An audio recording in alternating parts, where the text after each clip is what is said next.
Assalamualaikum warahmatullahi wabarakatuh. Salam sejahtera untuk kita semua. Halo Sobat Kadin, apa kabar? Semoga semuanya baik-baik saja dan semua kegiatan dapat berjalan dengan baik. Selamat datang di acara podcast kami hari ini, podcast Ngopi Bareng Kadin DKI Jakarta. Ngobrolin permasalahan DKI dan Indonesia. Saya Arif Darmawanto, hari ini akan membawakan topik yang menarik, yaitu merger dan akuisisi dalam perspektif persaingan usaha. Diskusi hari ini kita akan mengadakan diskusi ringan terkait merger dan akuisisi yang sering dilakukan oleh korporasi yang seringkali juga menyebabkan adanya praktek monopoli. Nah, serta kita akan membahas peran dari Komisi Pengawas Persaingan Usaha atau yang kita kenal sebagai KPPU di dalam mengantisipasi hal ini tanpa mengganggu produktivitas dunia usaha. Bersama saya telah hadir narasumber yang sangat kompeten di bidangnya, yaitu Bapak Aru Armando, Wakil Ketua KPPU Republik Indonesia, yang juga pengalaman selama 17 tahun di KPPU, dan sebelumnya beliau juga menjabat sebagai Direktur Merger dan Akuisisi di KPPU. Terima kasih Pak Aru atas waktu dan perkenannya sudah hadir di acara podcast kami hari ini. Nah, untuk acara hari ini topiknya kan sangat menarik nih Pak, merger dan akuisisi. Dan terkadang merger dan akuisisi di dalam korporasi ini bisa memberikan dampak positif maupun juga bisa menimbulkan dampak negatif nih bagi di masyarakat nih Pak. Nah, mohon izin mungkin kita akan sedikit ada tanya jawab Pak, dan serta menggali informasi lah terkait merger dan akuisisi Pak. Nah, sebagai lembaga yang diberi amanah dan tanggung jawab Pak untuk memastikan iklim usaha yang baik dan sehat, boleh Pak diceritain kepada Sobat Kadin kira-kira sekrusial apa peran KPPU di dalam memastikan iklim usaha yang sehat dan kompetitif Pak? Ya, terima kasih Mas Arif. Saya sapa dulu ya, nih Sobat Kadin. Assalamualaikum warahmatullahi wabarakatuh. Selamat pagi, siang, sore, malam ya, karena ini YouTube ya. YouTube Pak, betul Pak. Senang sekali saya hadir diundang di podcastnya Kadin DKI Jakarta ini yang namanya Ngopi ya. Ngopi Pak. Ngopi bareng Pak. Ngopi bareng. Ngobrol permasalahan DKI dan Indonesia Pak. Terkait dengan sekrusial apa sih peran KPPU ini, mungkin kita harus menjawabnya dari latar belakang kenapa KPPU didirikan. Ya, betul Pak. Jadi KPPU ini kan berdiri berdasarkan Undang-Undang Nomor 5 Tahun 99 ya. Lembaganya kemudian didirikan setahun setelah undang-undang itu berlaku tahun 2000. Dan berdiri itu ketika masa krisis dihadapi oleh Indonesia, waktu itu krisis moneter, krisis multidimensi. Ya. Nah, ketika terjadi krisis ekonomi atau krisis moneter tersebut, Indonesia ini kalau misalnya dibandingkan dengan negara di kawasan ya regional seperti misalnya Malaysia, Singapura, Thailand misalnya, itu termasuk negara yang paling lambat recovery-nya. Oke. Paling lambat recovery-nya ketika negara lain sudah mulai pulih, Indonesia cukup relatif lebih lambat. Nah, alasan kenapa Indonesia waktu itu terpuruk dan sulit untuk recovery itu ternyata karena fundamental ekonominya yang memang lemah. Nah, kenapa fundamental ekonominya lemah? Itu pertama adalah karena ekosistem dalam bisnis ya, dalam ekonomi itu berjalan dengan tidak sehat. Artinya ketika kita berbicara sebelum krisis itu terjadi kan kita melihat bahwa kesempatan untuk berusaha di negara ini kan tidak setara. Ya, jadi hanya pelaku-pelaku usaha yang memiliki kedekatan tertentu, memiliki akses-akses tertentu yang diberikan privilege untuk melakukan kegiatan usaha di Indonesia, termasuk pemberian hak-hak monopoli terhadap pelaku usaha yang notabene seharusnya ini harusnya dipersaingkan. Ini ternyata diberikan kepada pelaku usaha yang bisa dikatakan dekat dengan kekuasaan. Nah, karena itu iklim berusaha menjadi tidak sehat. Jadi ketika kemudian krisis ekonomi menerpa, itu recovery-nya sangat lambat. Nah, memperhatikan hal tersebut, kemudian akhirnya lahirlah lembaga dinamakan KPPU, Komisi Pengawas Persaingan Usaha. Kalau kita melihat secara normatif regulasinya di dalam Undang-Undang Nomor 5 Tahun 99 itu sebenarnya ada 4 tujuan ya. Cuman secara singkat mungkin saya bisa rangkum sebenarnya tujuan kenapa lembaga itu hadir seperti yang tadi saya sampaikan, itu kan kita melihat latar belakang kenapa kemudian lembaga ini hadir untuk katakanlah menata ya bisnis dan perekonomian di Indonesia sehingga menjadi lebih sehat karena ternyata fundamental ekonominya tidak kuat. Nah, tujuan utamanya salah satunya memberikan kesempatan berusaha yang sama kepada segenap masyarakat untuk melakukan kegiatan usaha termasuk menciptakan efisiensi dalam perekonomian sehingga ekonomi bisnis ini berjalan dengan baik, bukan ekonomi biaya tinggi sehingga kesejahteraan dapat dicapai dan dinikmati oleh seluruh masyarakat. Nah mungkin itu yang bisa disampaikan. Ya betul Pak. Tapi memang saya juga melihat di KPPU di negara lain tuh memang hampir semua tuh ada di setiap negara tuh punya lembaga KPPU ya. Mungkin namanya penamaan beda-beda Pak ya. Kan saya tahu juga ada conference KPPU yang seringkali dalam setahun ada berkali-kali Pak ya. Betul. Jadi memang negara-negara lain pun juga melihat memang sangat krusial untuk peran KPPU ini Pak ya. Kalau soal itu mungkin sebagai contoh Amerika yang paling tua ya. Amerika tuh mungkin US FTC-nya hampir 1 abad nih. Nah, itu, Pak. Iya, FCT ya, Pak. FTC, US FTC ya. Nah kemudian Indonesia itu di Undang-Undang 99, lembaganya tahun 2000. Kalau di kawasan regional kita lebih advance karena kita yang paling tua. Yeah. Jadi kalau di level ASEAN itu otoritas persaingan usaha yang pertama didirikan di kawasan regional ASEAN itu pertama kali adalah Indonesia. Indonesia ya, siapa?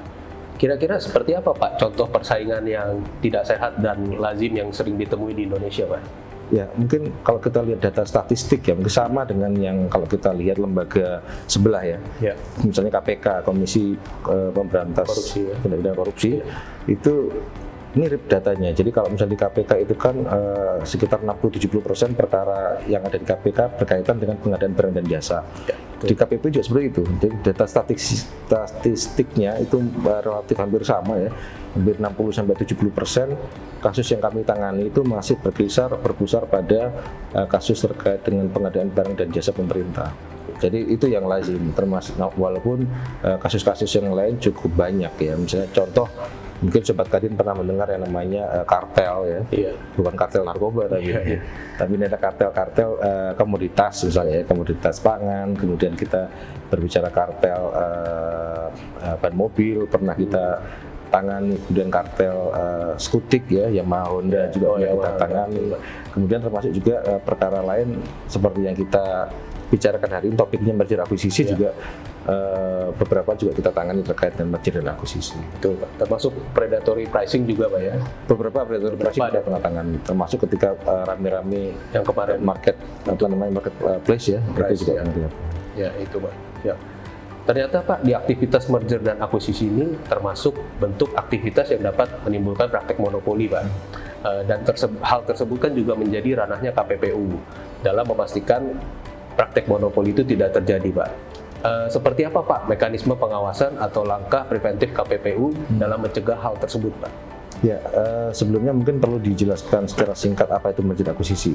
Ya. Karena kan ini istilah-istilah yang mungkin awam ya untuk masyarakat. Tapi saya yakin untuk pelaku usaha, Sobat Kadin sudah familiar dengan apa namanya istilah merger akuisisi. Jadi merger akuisisi itu secara singkat adalah mekanisme ya atau aksi korporasi pelaku usaha untuk menggabungkan diri atau mengambil alih perusahaan lainnya.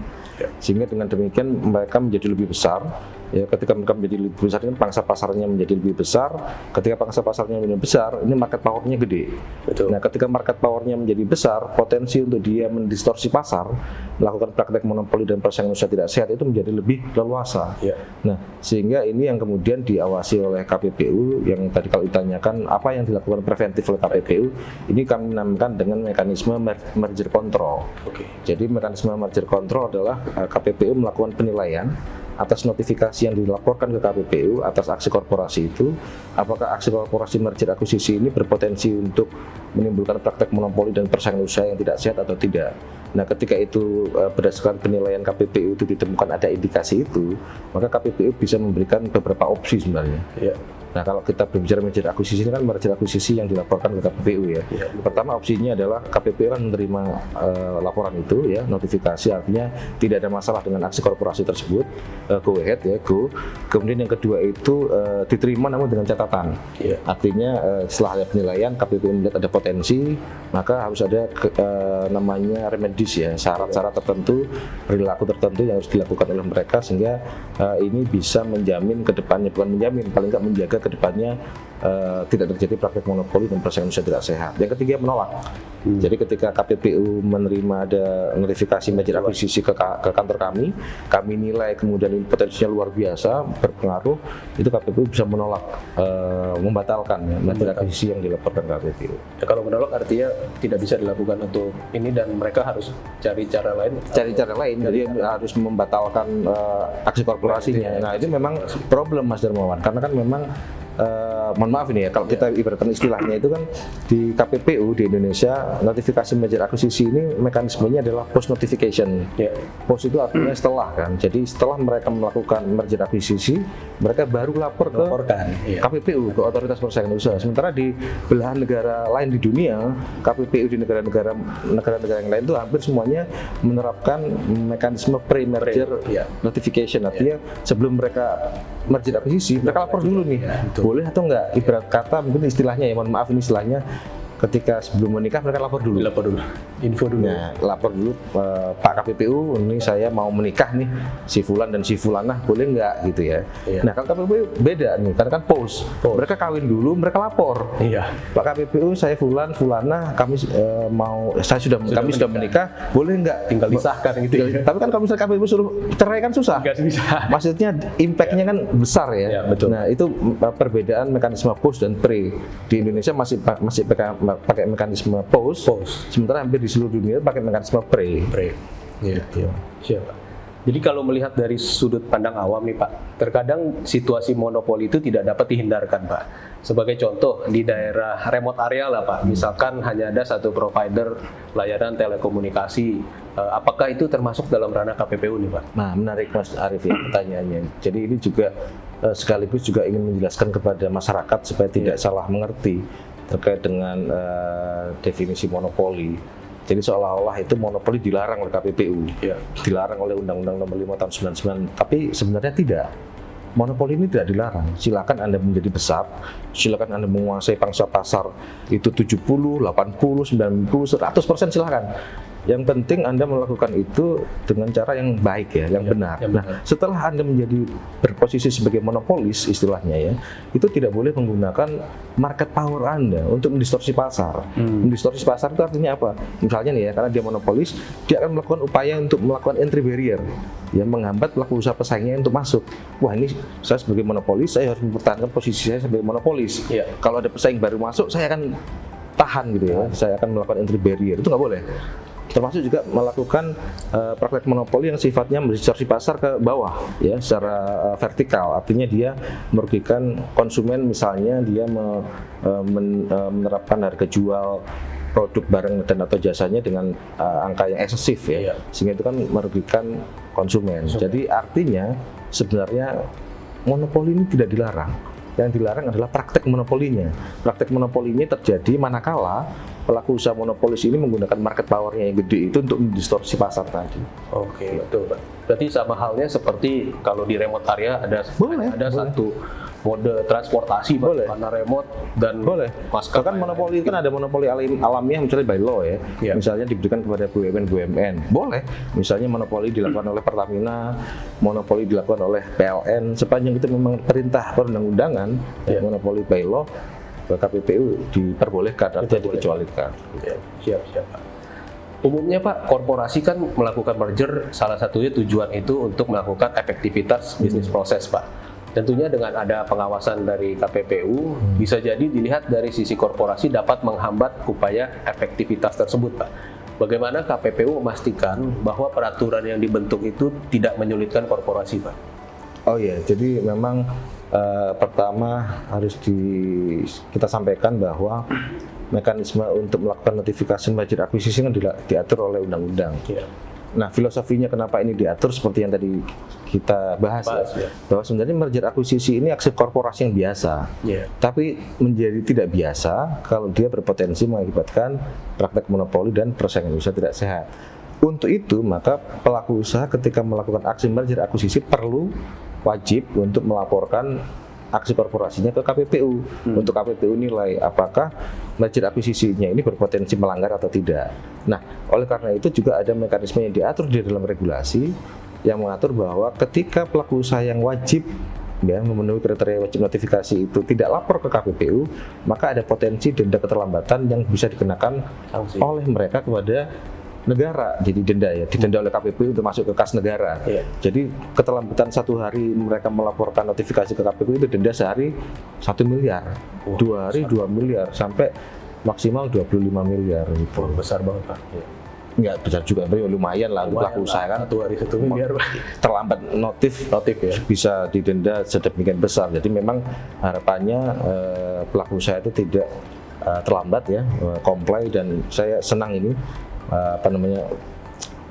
Podcast ini. forum ini ya, podcast ini kan juga menjadi salah satu bahan sosialisasi kepada pelaku usaha, termasuk khususnya Sobat Kadin, agar ketika sudah selesai melakukan aksi korporasi merger akuisisi, jangan lupa untuk notif ke KPP. Notifikasi ke Nah, untuk mempermudahnya nih Mas Arief, ini waktu saya direktur merger akuisisi tadi seperti yang disampaikan oleh Pak Arief, Ya. ini saya menciptakan mekanisme digitalisasi. Ya. Jadi artinya pelaku usaha itu tidak usah susah-susah datang ke KPPU, tapi bisa melakukan notifikasi secara online. Ya, betul Pak. Ya.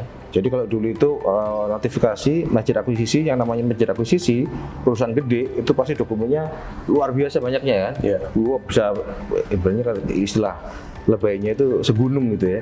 Nah, daripada bawa dokumen banyak-banyak ke KPPU, itu kita ciptakan mekanisme online sehingga bisa dilakukan dimanapun. Upload aja Pak ya. Upload aja bisa dilakukan di kantor, bisa di kafe ya. Jadi untuk mempermudah kita menggunakan mekanisme digitalisasi notifikasi secara online. Siap Pak. Nah, pernahkah ada satu kasus merger dan akuisisi di Indonesia Pak yang ditemui terbukti adanya motif melakukan praktek monopoli Pak? Bisakah diceritakan lebih lanjut Pak supaya jadi pembelajaran bagi Sobat Kadin semua Pak? Ya, jadi seperti yang tadi kami sampaikan, kan sebenarnya kalau kita berbicara merger akuisisi, yang wajib dilaporkan oleh KPPU itu ada 4 kriteria sekarang. Oke. Kriteria pertama itu adalah aset omsetnya itu 2,5 T dan atau 5 triliun. Ya. Gabungan Pak ya? Gabungan. Aset gabungan. Ya. Yang kedua adalah dalam aksi korporasi itu dilakukan oleh perusahaan yang tidak saling terafiliasi.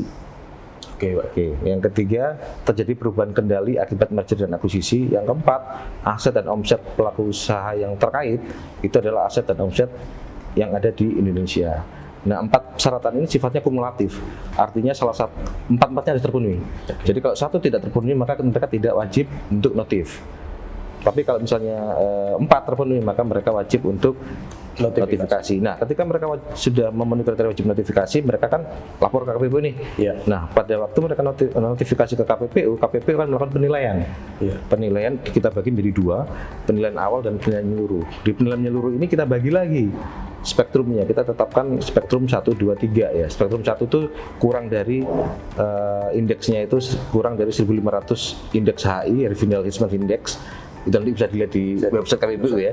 Kemudian spektrum 2 itu range 1.500 sampai 2.500, delta 250. Kemudian spektrum 3 itu di atas 2.500, delta 150. Nah, ketika ini memenuhi yang spektrum 2 dan 3, maka ada potensi mereka menjadi peningkatan perubahan konsentrasi pasar yang tinggi. Misalnya pelaku usaha A menguasai pangsa pasar untuk industri let's say apa nih? Industrinya industri bolpen misalnya 30% ya, ngambil pesaingnya yang 25%, itu dia akhirnya ketika diambil kan pangsa pasarnya jadi 55%. Ini terjadi peningkatan pasar yang lumayan gede.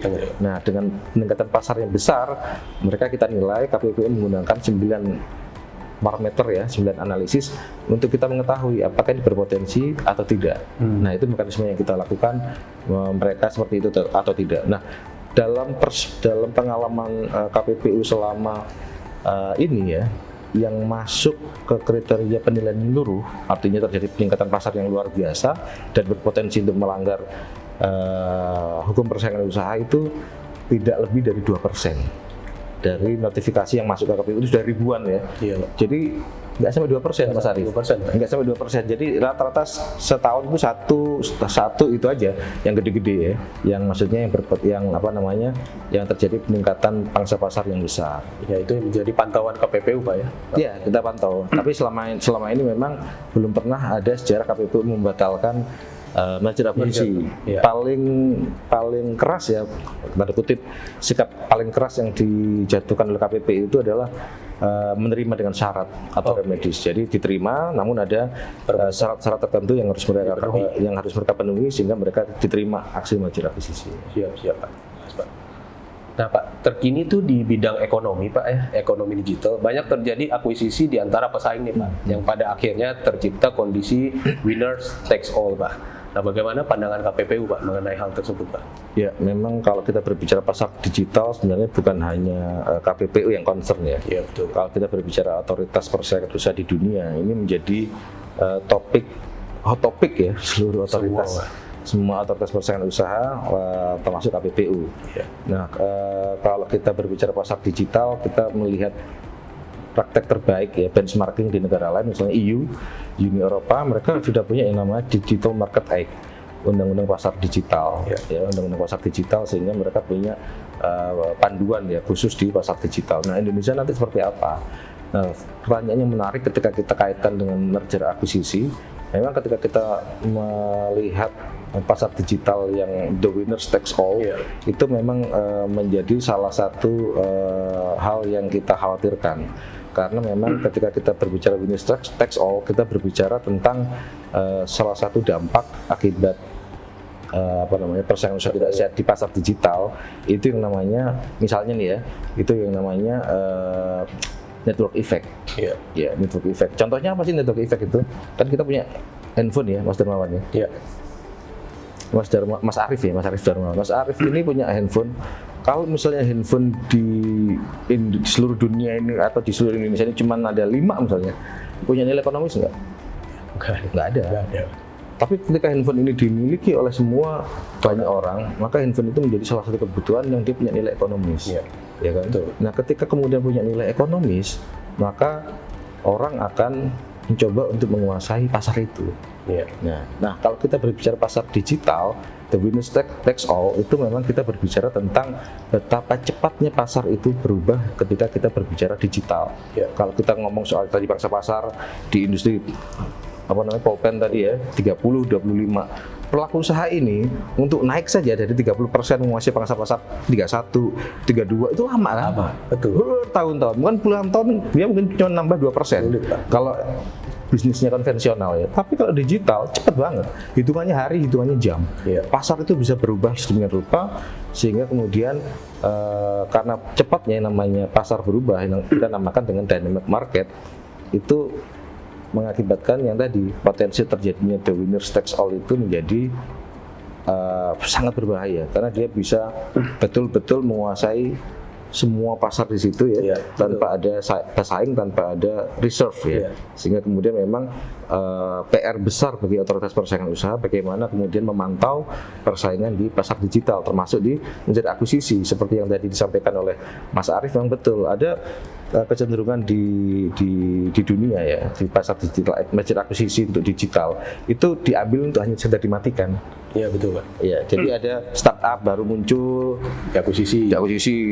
Apa mau digedein enggak? Dimatiin aja supaya nggak ada competition Pak. Supaya nggak ada competition, betul. Jadi dia seperti itu berlakunya ya untuk mematikan. Nah, itu memang hal-hal yang perlu diperhatikan oleh otoritas termasuk oleh KPPU. Memang yang kita harapkan kan sebenarnya ada competition in the market Pak, tapi persaingan yang sehat Pak. Betul. Tapi malah seringkali timbul winners take all Pak. Betul. Nah, itulah kemudian peran KPPU ketika ada praktek seperti itu. Nah, sikapnya otoritas persaingan usaha seperti apa melihat itu. Siap Pak.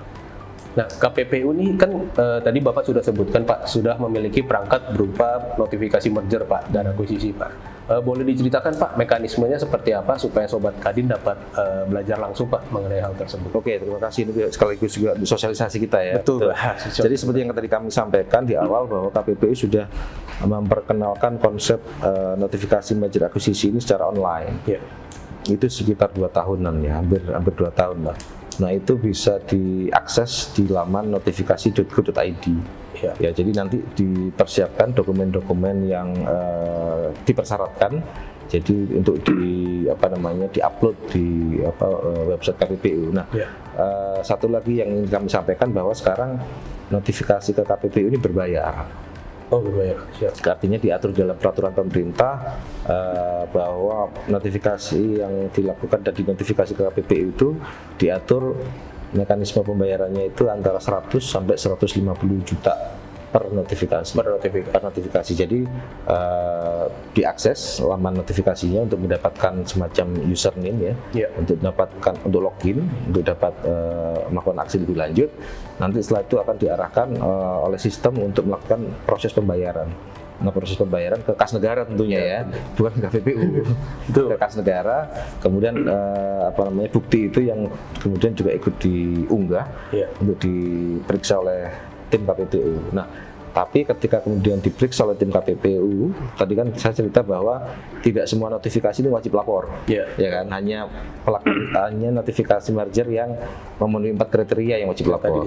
Nah, ketika pelaku usaha itu sudah mendaftar, kemudian sudah membayar, diperiksa oleh tim KPPU, ternyata tidak memenuhi kriteria wajib notifikasi, itu akan dikembalikan biaya pembayaran yang range 100 sampai 150 juta rupiah tersebut. Sehingga sangat mudah sekali ya, bisa diakses di laman notifikasi.kppu.go.id, diikuti, disiapkan dokumen-dokumen pentingnya, kemudian juga jangan lupa untuk melakukan mekanisme pembayaran. Ya, siapa? Berarti memang notifikasi merger ini udah merupakan bukti konkret dari inovasi dari KPPU, Pak. Yang dulu manual yang bilang segunung tuh sekarang udah tidak perlu lagi, Pak ya. Iya, kan kita harus ikut zaman. Iya, ikut zaman. Itu biasa notifikasi 30 hari, Pak ya. Setelah merger kan post merger, Pak. Jadi harus kita notifikasi itu menarik nih pertanyaan. Maksimal kan kalau jadi ada jangka waktunya ya. Jangka waktu. Jadi kalau diatur di dalam peraturan pemerintah itu 30 hari tanggal berlaku efektif secara yuridis. Ya. Susah ya bahasanya. Iya, betul Pak. Jadi 30 hari tanggal efektif secara yuridis itu ada beberapa tanggal nih. Ya. Jadi kan kalau kita berbicara merger akuisisi itu kita ada ngomong soal merger, ada ngomong soal akuisisi. Ini tanggalnya beda-beda nih. Ya. Nah, kalau akuisisi itu biasanya itu dilihat dari surat pemberitahuan diterima oleh menteri. Nah, jangan lupa nih Sobat Kadin, ini banyak teman-teman pelaku usaha itu yang mohon maaf nih ya, terlambat hitungannya hari ini, 1 hari. Iya.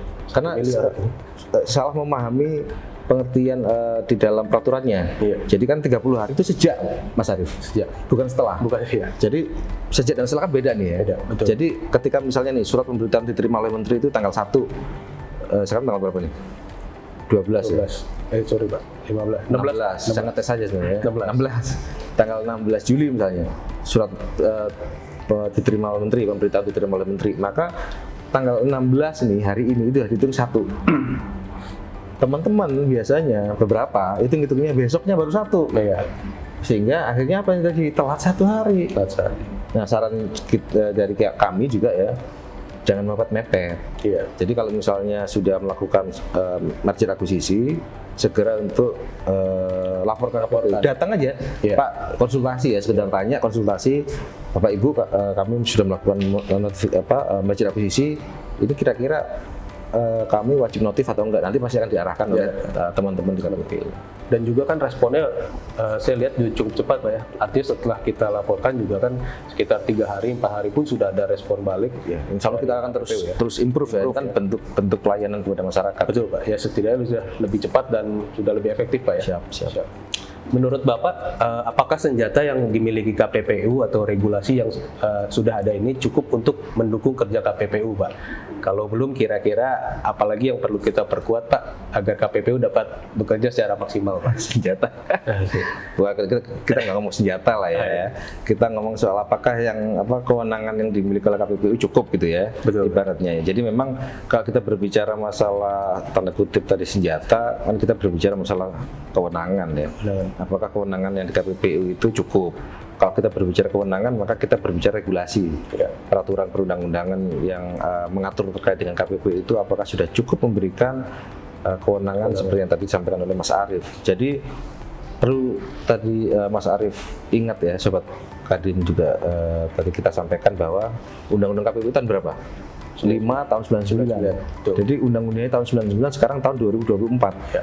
Artinya udah tua banget ini undang-undang ya. Betul, Pak. Usianya sudah 25 tahunan ya kan, 25 tahunan. Artinya sementara yang diurusin adalah bisnis yang sangat dinamis, berkembangnya cepat banget. Betul, apalagi sekarang sudah masuk ke pasar digital. Iya.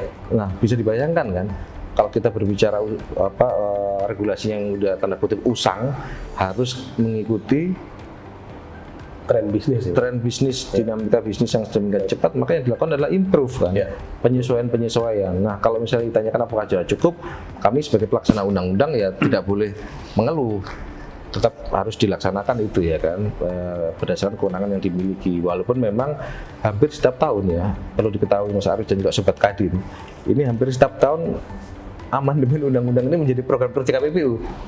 Tapi memang mungkin belum waktunya ya, sehingga mungkin pembuat undang-undang, DPR dan pemerintah mungkin belum sampai titik kesepakatan seperti apa amandemen yang akan dilakukan. Artinya kalau berbicara apakah cukup, ya kita kalau boleh jujur sebenarnya tidak cukup. Apalagi kita harus menghadapi era digital. Kemudian lantas apa yang harus dilakukan? Tentu yang harus dilakukan adalah amandemen terhadap undang-undang yang sudah cukup lama itu ya. Nah itu yang sekiranya juga kalau misalnya ini didengar oleh Bapak Ibu yang terhormat yang berkepentingan di parlemen ya, DPR dan tentunya pemerintah sebagai dua lembaga yang punya kewenangan untuk membentuk undang-undang, ya tentu harapannya amandemen KPPU ini menjadi prioritas untuk dilakukan. Untuk dilaksanakan segera ya Pak. Betul. Siap Pak. Nah terakhir Pak, harapan Bapak ke depannya terkait peran KPPU dalam mendukung peran persaingan usaha di Indonesia yang sehat dan kompetitif Pak. Harapannya apa nih Pak? Jadi kan perlu dipahami bahwa KPPU ini bagian kecil dari sistem bernegara ya.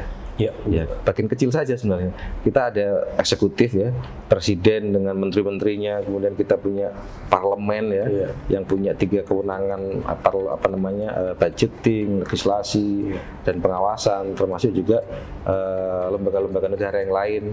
Tentu sebagai bagian kecil dari sistem bernegara, ini KPPU siap untuk menjadi bagian yang utuh ya dalam bernegara itu. Untuk ya tujuan kita apa sih?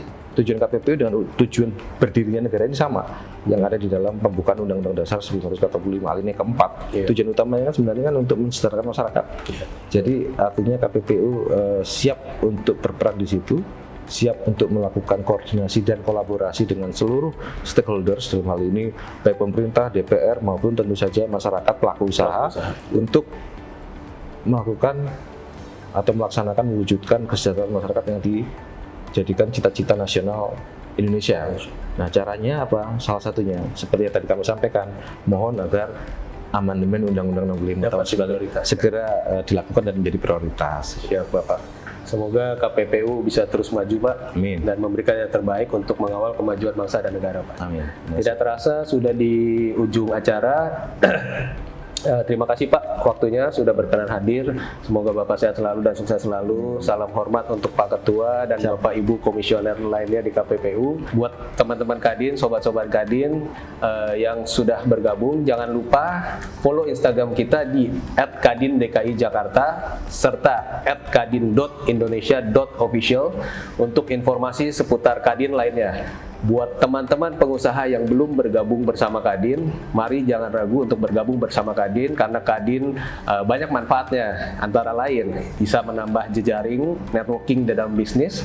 Di Kadin pun juga kita banyak mentor-mentor di dalam pengurus yang bisa memberikan sharing-sharing informasi ataupun mengajarkan cara-cara berbisnis dengan tata cara yang baik. Dan yang paling penting adalah di Kadin kita bisa business matching untuk mencari opportunity di dalam bisnis kita. Karena di dalam saat ini, dalam era ini, tidak lagi era kompetisi. Competition is good, but collaboration is more important.